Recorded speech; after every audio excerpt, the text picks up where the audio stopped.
Hey guys, welcome back to Stuff Steve Likes, and just kind of wanted to do a little kind of a shootout video on these two great watches here.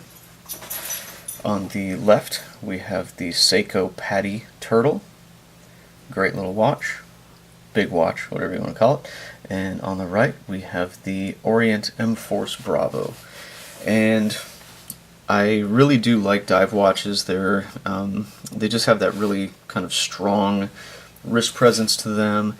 They're super durable, super beefy. They're just built extremely heavy duty, and I don't know, I just like the aesthetics of them. They just have that sweet look to them. And I was thinking about these two watches, and I was like, well, really, which one do I like better? If I had to get rid of one, which one would it be?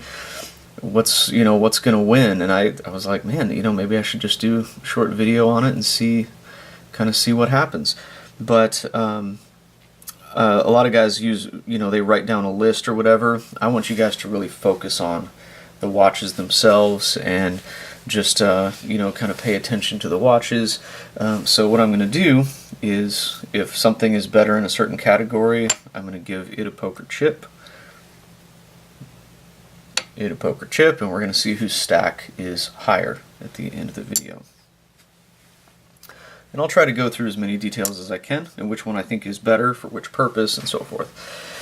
So, first thing is brand recognition, and I think it's definitely got to go to the Seiko. Seiko is just more prevalent in the United States. Orient is definitely a really amazing watch company out of Japan, and it's actually owned by the Seiko Epson group. It is completely independent as far as I understand, as far as their designs and everything, but Seiko Epson, whatever you want to call it, they do own the company. So, but brand recognition wise, I mean, most people know what Seiko is, so definitely has to go to Seiko. Looks, that's definitely something that is subjective, and I love the look of both of these watches. They're really amazing, and I'm going to get to other aspects of the looks, so we're not going to dwell just solely on that. For me, aesthetically, I really like the M Force myself, just for the simple fact that it does have a different look. You see a lot of Seikos and Seiko clones out there, but for me, the M Force, it just has that really strong look to it. The bezel, the color on it and everything is really cool. So I would say overall for me, like if I were to look at one and say I prefer one over the other, I would choose the M Force. And again, that's subjective, and a lot of this is subjective, so this is just for me. You don't have to watch if you don't want to. Totally kidding, you do have to watch. But anyway, so the next thing I'm going to say is I'm going to say which one is more iconic. Okay, definitely it has to go to the Seiko. It's just been around longer, and it's more of an iconic look. The Pepsi look with the that really kind of high bezel and everything. That one definitely has to win there when you talk about iconic. The next thing I want to talk about is the hands, and again, this is subjective, but I want you to look at the detail of the M Force hands. They're both the sword and arrow hands, and then the second's hand is kind of the what I call the reverse lollipop on the Seiko, and the really pointy arrow on the M Force. But if you look at the detail on the M Force, it's got the little, I don't know if you'd call it webbing or the kind of the cut lines on it, and also the second's hand is painted yellow as well. Where on the Seiko, it is the swords and arrows, but they're solid, and the second's hand is basically black and then polished. you know, for me aesthetically, like I just think a little bit more thought went into the hands on the M Force, so I'm going to give it to the M Force. Okay, and we're going to get picky on a lot of this stuff. I mean, these are both awesome watches, but this is my video. So, okay, so now dial. And what's going to happen is if I think it's a draw in any of these, I'm going to give them both a chip, okay? Because there are a couple of these where I'm going to call it a draw, because simply there are a couple where it's just absolutely head-to-head on these. But the dial, just the overall dial beauty, I would probably have to give it to the Seiko, just for the simple fact that it does have that really nice kind of, not sunburst, but kind of iridescent blue on it. And so I'm going to give the dial, you know, I would say the dial beauty to the Seiko. So there we go. We're like 3-2 now. Okay. All right. The next thing is the Lume. And this is one that I'm going to call it a draw. The Lume on both of these is crazy. People are like, Seiko has the best Lume in the whole world. I would highly argue that the Lume on this watch is every bit as good as this one. And if you have an M Force, you know what I'm talking about. It's applied extremely thick, and it's amazing. Okay, the crystal. Well, this is a Seiko Hardlex crystal, great crystal. This is a sapphire crystal. Hands down, the M Force wins on this one. I have hit this watch on metal, edges of metal counters, all sorts of stuff, and there's not a scratch on it. And I've really beaten this watch up, so yeah. So the M Force definitely wins on that. Because yeah, it's just a lot tougher. So though the Hardlex is great, I've never really scratched a Hardlex either, so they're tough too. Okay, movement. Now this is Seiko's own in-house movement, the 4R36, and this is Orient's in-house movement. They're both hacking, hand winding. They're both very accurate. And they're both super reliable. So hacking, hand winding, all the stuff that you want. But I'm going to give the edge to the M Force. And the reason is that if you look here, it has a power reserve meter on it. And that is just so useful. So basically it goes from 0 up to 40. And I'm at about 20, maybe about 25 hours left on this one, but I gotta say that power reserve is super useful, and I don't know, I just like it. It just has a cool factor to it. But both Japanese in-house movements, super reliable, so you can't go wrong either way. I just like to have the power reserve on there. That's just my opinion. Okay, water resistance. That is equal on both. It's 200 meters water resistant. So they both get one for that. So not much arguing there. So we're going to start getting really picky here. So we're going to talk about bezel. And I prefer the bezel on this one here. I just like the look of it. I think it's super unique. It's kind of... I don't know of any other bezel that looks like this. And it's like an anodized aluminum. It's got that kind of chalky black look to it. And I just love the bezel on this one. But Seiko fans, fear not. Bezel action is going to go to the Seiko. Now, the reason for that is that the M Force is actually, like, the bezel is so tight on it, it's actually a little difficult to turn, which I think is actually a great thing for if you're diving, like you don't want to accidentally bump it or something like that. So some people may actually give the bezel action to this, but for me, just like turning it, it's a little easier to turn the Seiko. They both align really well, but the Seiko does win because it's just a little easier to turn. Both 120 click bezels, both are line up perfectly, everything. That's great. And both of them have a Lume pip at the 12 o'clock, which is great. But so bezel, I prefer the look of the M Force. Bezel action, I prefer the Seiko. So that's kind of a, it's kind of a wash if you want to think of it that way. Okay, crown. And people are like, man, you're getting picky on this stuff. But yeah, so here's the Seiko crown, both at the 4 o'clock position, which I prefer because it doesn't dig into your hand. So there's a Seiko crown. It's nice, but it's not signed. It has a little knurling there, and you've got your little, kind of your crown protector there. But, a nice crown. There's nothing wrong with it. But, I mean, the Orient's got to win. This is a beautiful crown.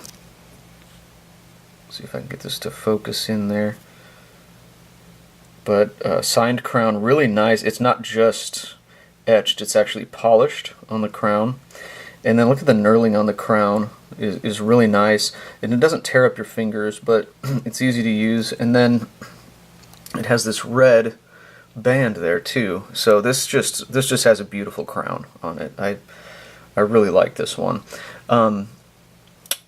I've seen a few people say that they've that when you pull this one out, it wobbles slightly, and I think that's actually kind of a design thing. I know I have a couple Vostok watches that the crown, those crowns are super wobbly. This one just moves a slight amount, and I don't know if that's just to give it a little bit of give in case in case you bump it or something like that, so it doesn't mess with the movement. But I've never had a problem with the action.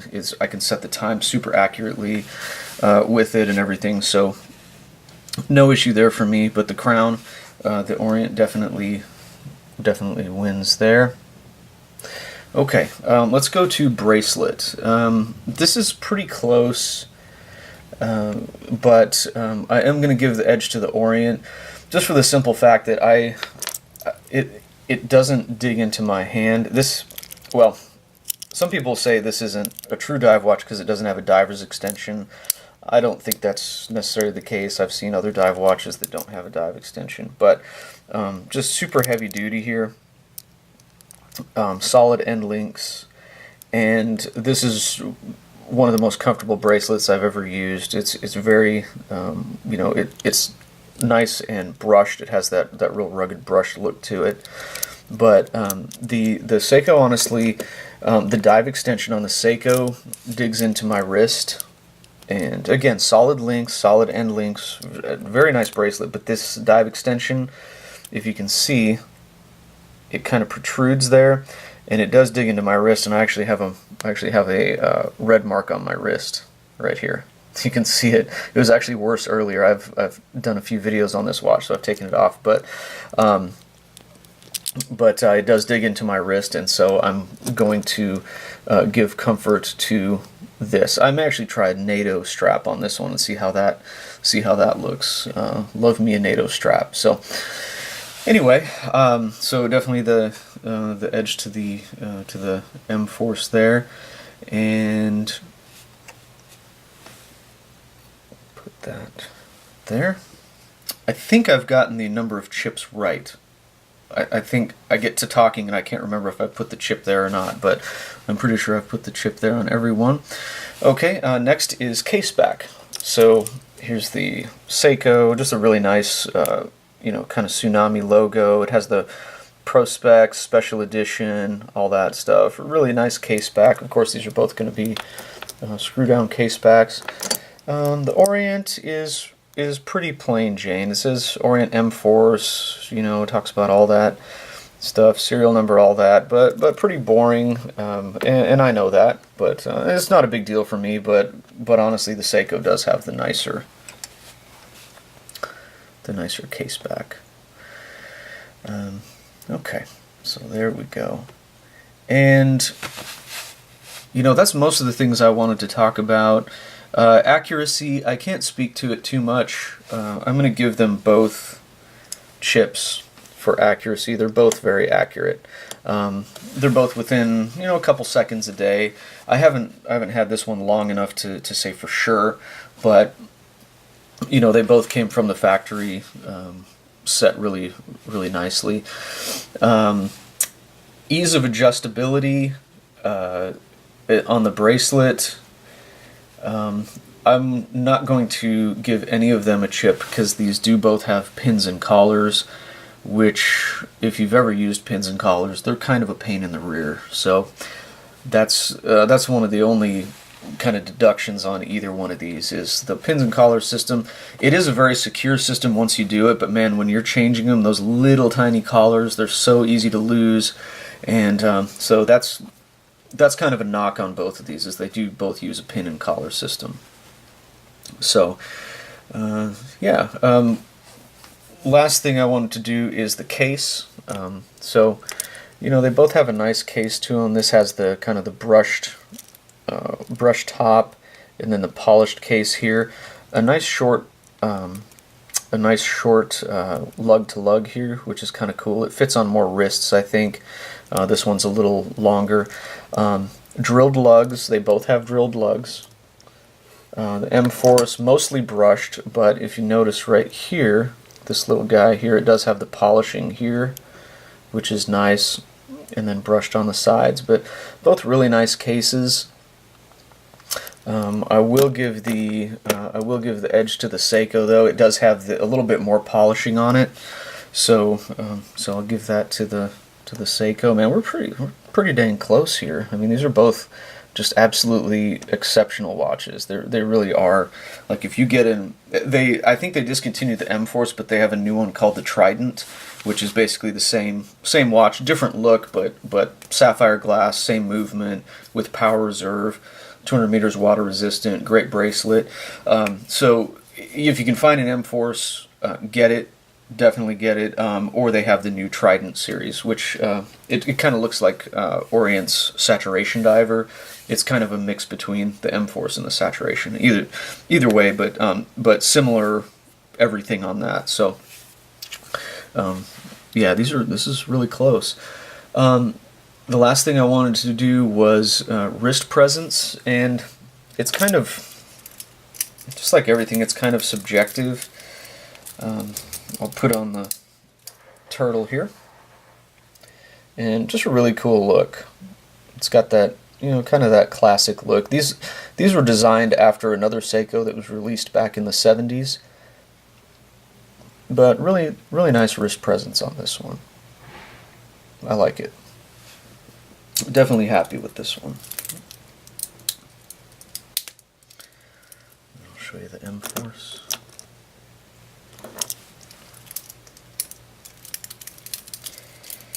Oh, this M Force bracelet is so comfortable. Man, it really is amazing. I love this bracelet. But yeah, and there's the M Force. Really, I'm going to have to give it to the M Force, man. This thing really has just a rugged, tough look to it. And I love the power reserve meter on it with the color. And I really do. I like the Seiko, like the round indices, but these indices, like for me, they just are. I think they're just easier to read. Even though the dial I did give to the Seiko just because of the beautiful blue on it, but I think overall wrist presence, like I kind of like these little pieces that stick up here. Even though the lug to lug is a little wider on this one, it just really, you know, this thing just looks rugged and super, you know, super masculine. I love that crown, and you know, it just, I don't know. This one just does it for me. I love this watch, and you can disagree with me, and that's great. And you can make a video on why you like the Seiko better as far as wrist presence. But this one I just get a lot of compliments on this watch. Like, people have never seen it. They're not super familiar with it, but are really impressed with the quality. And I had a guy the other day that was wearing a Patek Philippe, and I told him, I said, man, your watch is absolutely amazing. And he was like, man, I like your watch too. And I took it off and I let him hold it, and he was like, man, this thing feels great. He said, I can tell this thing is a really high quality watch. And anyway, it was just kind of cool to get a compliment from a guy wearing a Patek Philippe. You know, that was probably a $20,000 watch. But anyway, so wrist presence is going to go to to the Orient. And yeah, so there we have it. I guess, let's see here, 1, 2, 3, 4, 5, 6, 7, 8, 9. 1, 2, 3, 4, 5, 6, 7, 8, 9, 10, 11. Okay, so I mean, barely the Orient wins. I mean, these are both absolutely awesome. If you own a Seiko Turtle, you know that it's just an absolutely amazing watch. If you own an M Force, you know it's an awesome watch. I mean, these are both like real deal ISO certified divers. These are tool watches. They are made for people that dive. I do not dive, but I just love the ruggedness. I love the looks of these, and I just wanted to do a shootout. And honestly, this is not pre-planned. I had no idea who was going to win. I had no idea. I don't plan on my videos. I just ramble and hope something halfway intelligible comes out. But so there you have it. I guess if I were to sell one, I'd sell the Patty Diver. So, yeah, both amazing watches. Don't misunderstand this video. I'm not an Orient fanboy or a Seiko hater or anything like that. I love both. I just thought, hey, I'm just going to do it off the cuff and see what happens. So, Orient M Force wins. The main thing for me on that is just the uniqueness of that one. Though the iconic definitely goes to the Seiko, the uniqueness, and I see a lot of guys with the Turtles out there and the SKXs with the Pepsi dial. I rarely see anybody with an M Force, and that has nothing to do with the quality. This is a great watch. It's just not as well known. So hopefully this video kind of gets a little bit more love for Orient out there. They're an amazing company, as is Seiko. They're just not as well known. So anyway, that's my video. I hope that helped. And like, subscribe, comment below, and we will see you guys on the next one. Thanks.